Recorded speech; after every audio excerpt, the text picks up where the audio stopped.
par excellence. Dieu a travaillé pendant 6 jours et le 7e jour, il s'est reposé, écrit l'auteur de la Genèse.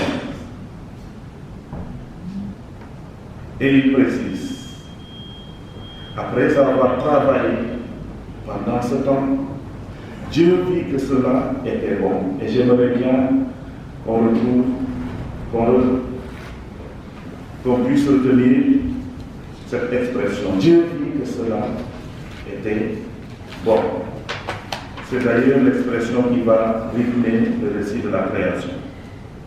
Et parmi les œuvres de la création, une architecture incommensurable, c'est-à-dire l'homme.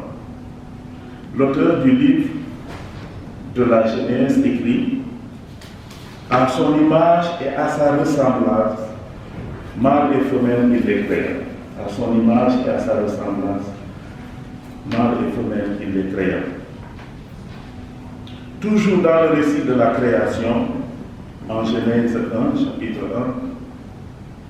1, l'homme est établi co-créateur, c'est-à-dire, dans ce chapitre, Dieu élève l'homme, la première en dignité de ses créatures, donc il l'élève au rang de co-créateur, en lui confiant la gestion de ses biens, en lui demandant de les multiplier.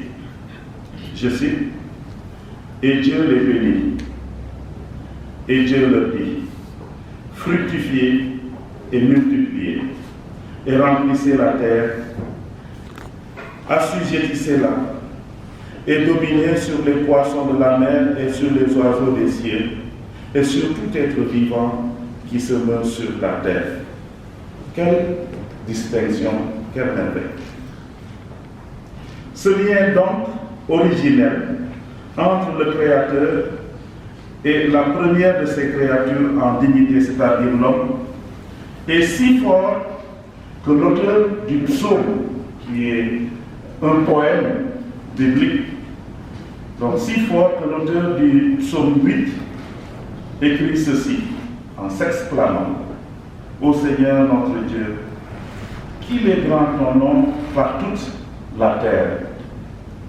Quand je vois le ciel, ouvrage de tes doigts, la lune et les étoiles que tu fixas, qu'est-ce que l'homme pour que tu penses à lui, le fils d'un homme que tu en prennes souci? Et il poursuit, tu l'as créé un peu moindre qu'un Dieu, le couronnant de gloire et d'honneur.